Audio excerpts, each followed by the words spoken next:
So recently I have been lucky enough to be on the receiving end of some really inane and thoughtless and just outright obnoxious comments left on some of my old Right to Die videos, assisted suicide stuff. Not my videos, but videos related to those, where I got it on with a couple of defenders of the status quo sort of bullshit when it comes to this issue.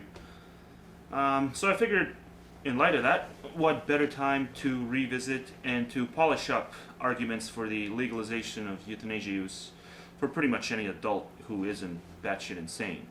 So yeah, I want to go back to the arguments, more specifically to the contract, the living will, which I pitched briefly last time I brought this stuff up. And yeah, you'd be able to sign it when you're 18, and you'd be able to flip-flop as often as you want for any reason you see fit, but that's not what I want to talk about here, because I don't want to just regurgitate the same points I talked about last time. I don't want to make this into a redundant video. If I get around to it, I will link, if I find the old video, the one in which I specified things about the contract I proposed, I pitched. So if you're missing the context behind it, behind what prompted the debate, then yeah, you can watch that video if I find it. If not, you can just go to my channel and type in euthanasia, and I'm sure it'll pop up. I mean, sadly, to this day, this is still seen as one of the most controversial arguments, with the truly sad part being that all these people who are protesting euthanasia use the most viciously on a legal scale, they aren't even considering the prospect of euthanasia being legalized for all adults. No. Just arguing that it should be legal for the terminally ill is, to this day, enough to brand the argument as being one of the most controversial things of all time. And that just goes to show you how much philosophical growing up the human race has to do. And yeah, I really shouldn't say stuff like that because it's not going to win me any converts, but fuck it, I'm just going to... I don't care when it comes to this issue, because this is really unacceptable. The fact that there's been so little progress on this issue, and the fact that people are so brick wall, about this. They really are. It really is like talking to a brick wall. And yeah, that to me is unacceptable, and I will act as if it's unacceptable. So yeah, no basic respect offered to the people who are on the polar opposite of me when it comes to this issue. What I want to do now is add a couple of stipulations to the initial proposal I made. Not stipulations, as if I'm making ratifications to existing legal documents. No, just some details that I didn't get a chance to go over first time around. So I'm not even going to bother with the uncivilized parts of the world, the third world arguments, because they're just beyond retarded. So I'll just stick to the developed nations and what they deem as being too much of a risk factor when it comes to this. So it doesn't matter anyway, because even if all those other barriers were to be taken down, it's still irrational to keep the bulk of the barriers, which people seem to think are the most most rational for precautionary reasons. It makes no sense to keep those in effect. The only time I would put up any barriers is if the suicidal person doesn't know first and last name, just doesn't know basic things about their life or about life in general. 2+2 sort of stuff. Now, I may actually get dissent from people for bringing this up, but I do think it's important to bring it up, and I want to talk a bit about debt, because I put up a semi-barrier if the suicidal person is in massive debt, in which case I'd have them try to pay it off, and if they are too much of a scumbag to even bother putting in the minimal effort to pay off even part of it, then yeah, tough shit, no game. Because yeah, if you have zero incentive to work towards paying any of it off, then you do not care about having a civilized death, because you know what it would take to get that civilized death. You know it would be a minimal effort, okay? And you still don't want to put that minimal effort in. Of course, if the person is massively depressed, then okay, yeah, you can't expect them to pay off their debt and work or anything. But I think for a lot of cases it is applicable. Now, the only other potential barrier I'd put up is when the suicidal person has made the conscious decision to procreate, thereby imposing a circumstance on someone else that would now be left without a provider. So I would just simply turn it into the standard adoption argument. If the suicidal person can find the, whatever, the immediate family member or the relative or even a good friend who is an adult, who is deemed as being trustworthy enough, who has a perfectly clean record, responsible, just someone capable of providing for a minor. Once you find that gold mine, you have fulfilled any societal responsibilities, any possible notion of a societal responsibility. Now, oftentimes when the kid finds out what's going on, the kid's going to be emotionally traumatized. And unfortunately, this alone is seen as the deal breaker for a lot of people. Because, the kid's going to feel bad. So, no access to euthanasia for the biological parent.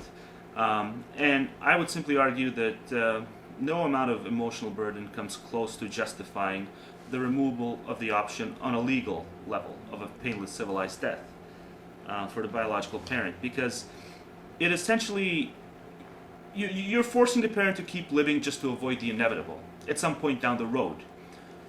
So, but let's toy around with that concept. Let's say you do force the parent to keep living because of the emotional trauma thing, the kid's interest, and so you'd have the parent do the one step at a time thing, one day at a time, until the kid turns 18 or whatever.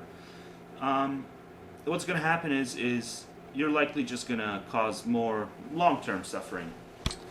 Yeah, because the more time the kid spends with the parent, the harder it's going to be when the kid's 18th birthday finally rolls around, or anytime shortly after, whenever the parent ultimately decides to let the kid know that, I'm going bye-bye.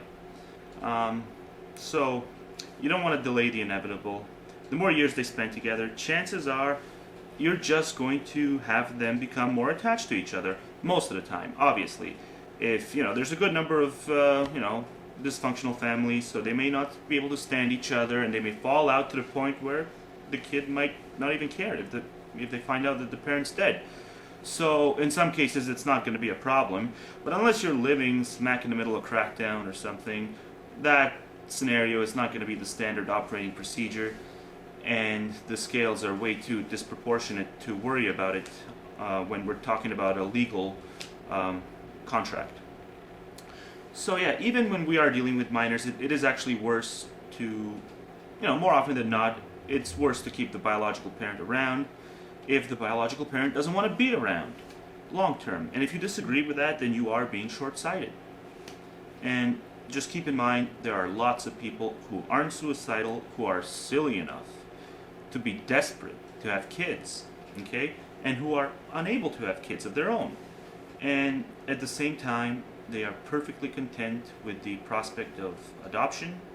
So whether it's the classic adoption example or one with a simple euthanasia bent to it, simply forcing the biological parent to either stay with the kid or stay alive so to take care of the kid is just asinine. There's nothing wrong with a foster parent assuming full responsibility and just signing on the dotted line, claiming ownership of the kid, and the contract would stipulate that as soon as the biological parent is euthanized, the foster parent assumes full legal responsibility. It's really not that complicated. And all these people keep making a huge issue out of the parental thing, the parental dynamic. And it's such a simple solution. If the biological parent cannot find somebody they know to take care of the kid, then the state would step in and find the perfect set of foster parent candidates, ultimately to be approved by the parent, the biological parent, or even the kid, if the kid's old enough to make the decision, or deemed as mature enough to make a decision of that capacity, which lots of kids under 18 can make.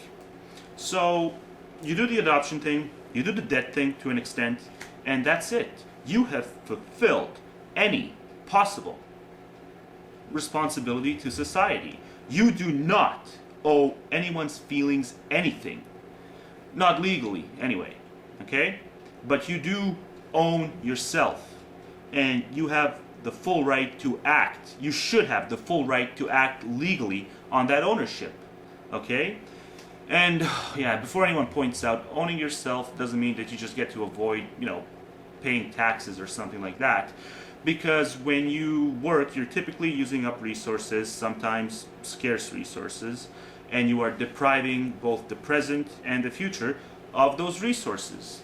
So that should count for something when you're living in, unless you're living in a freaking island, a deserted island.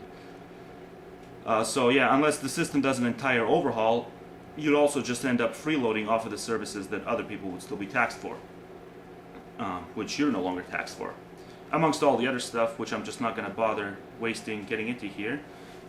So yeah, I did say you own yourself, but this really shouldn't imply that there are all these other factors that I have to explain at the same time. You really do own yourself, and yeah, I'm going to point that out without worrying about all these minute implications and freaking interpretations of what that means. You own yourself, and unless you actively volunteer to have life imposed on you, which is a physical impossibility, no entity has a right to deprive you of a painless civilized death, since you never asked for an alternative. Forcing people to live because they may outlive their depression somewhere down the line is at best a reckless gamble. Okay? It is incredible risky business. And if we're going to allow people to gamble this way, then we should in no way allow perfect strangers to be a part of that gambling. You can only gamble with your own welfare. So we should not allow people to vote on this issue, essentially voting to gamble with someone else's future. It's madness. The right to die has no place in the voting booth. It should not be subject to random, unqualified notions of what life is and what life should mean to everyone else.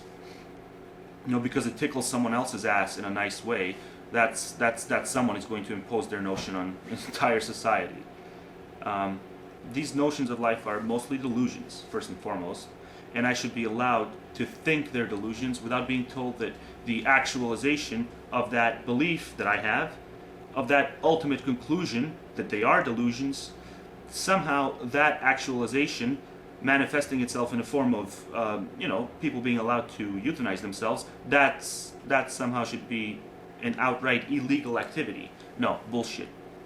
If you're of the opinion, if you believe that the potential pleasure one might derive after getting over their depression, if you think that's a smart investment to make, you are perfectly free to convince every last suicidal person of that. You are free to make that argument all over the map, put it up on billboards, put up pleasure is greater than pain slogans all over the place. Do whatever propaganda you're allowed to get away with under free speech laws, okay? But don't try politicizing the issue.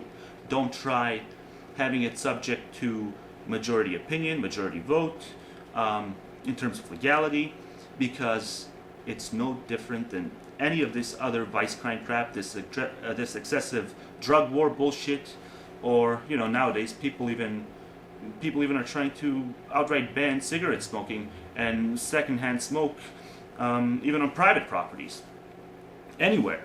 I mean, it's madness. The people who believe this sort of shit should be done out of some misguided notion of what smoking or secondhand smoking may do to everyone at the same time or something. I don't know what their arguments are, but all their arguments are freaking pseudoscientific bullshit. It still comes down to vice crime crap, a projection of dogmatic notions of reality, dogmatic notions of right and wrong. You are telling other people that they have to cater to your sensibilities when you damn well know that their lack of existence will not burden you or the society you live in any way, shape, or form.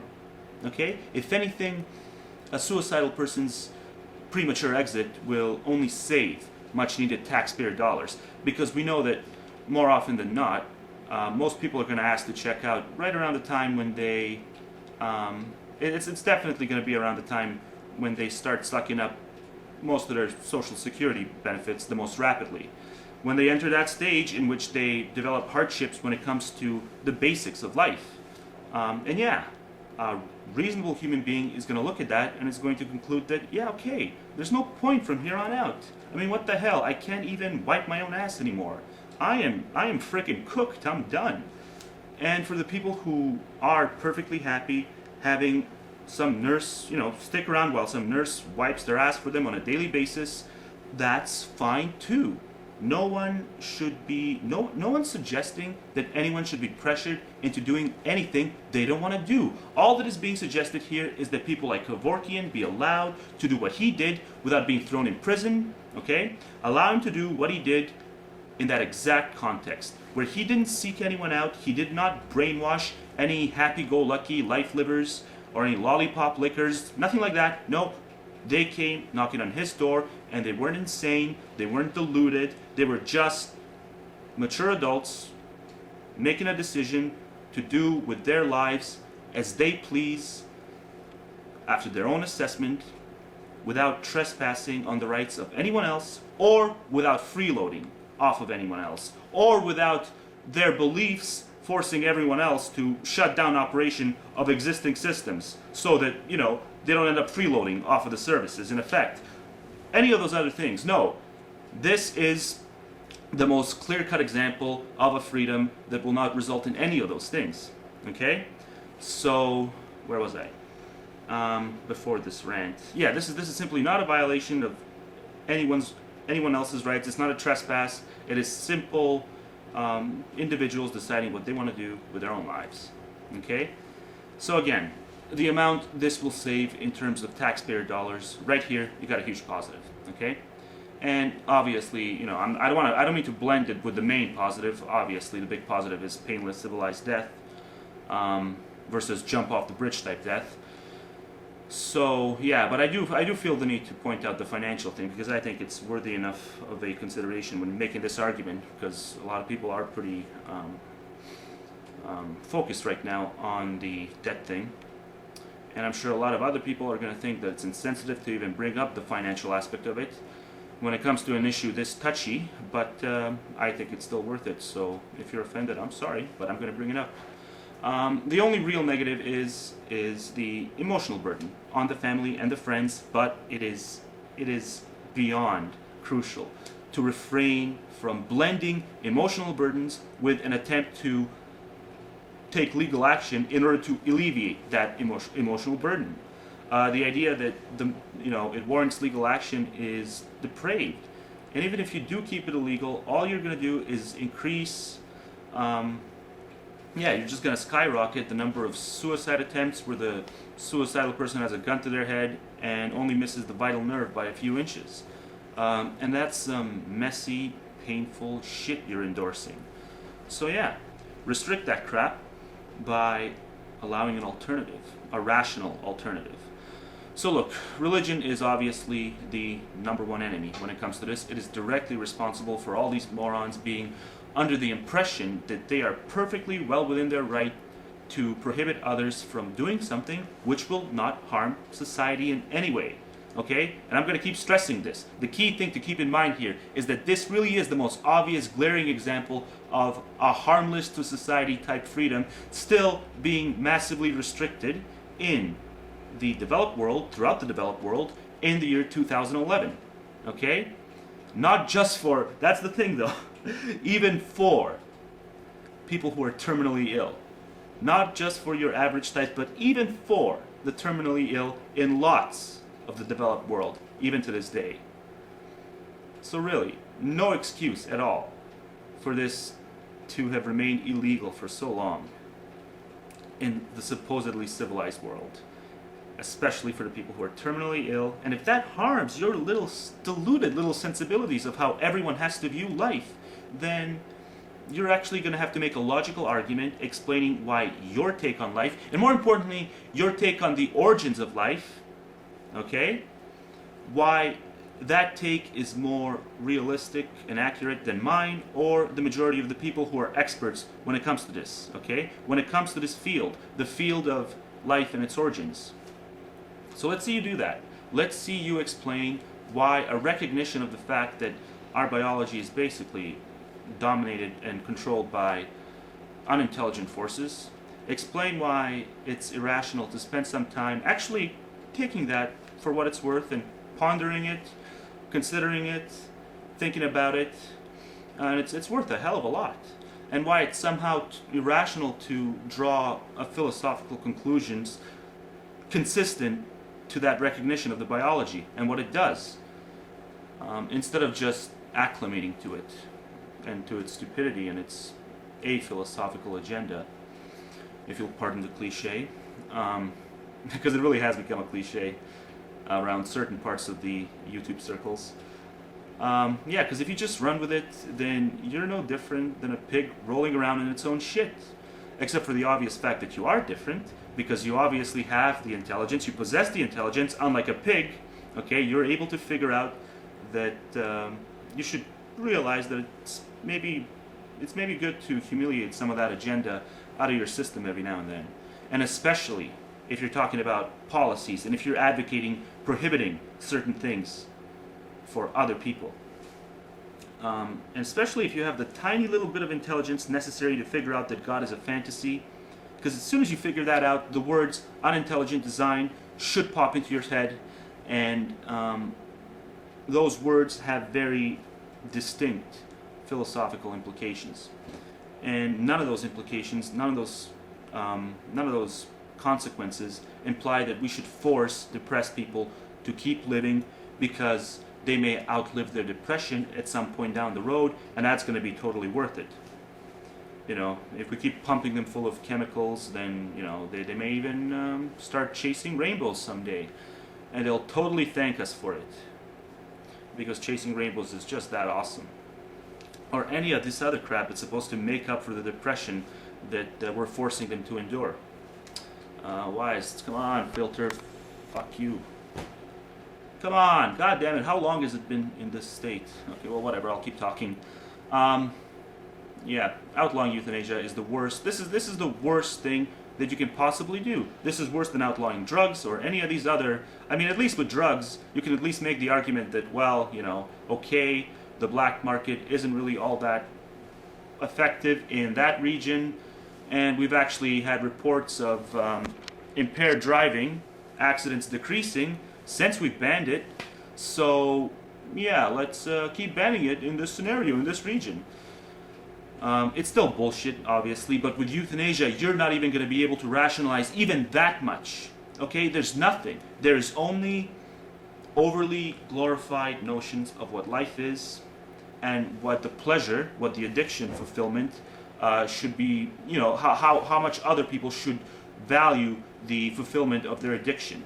You know, if you value it to the point where you're willing to go through any hardships in order to actualize that alleviation of addiction, somehow you believe that everyone else should be too, no matter how long the road is to that actualization.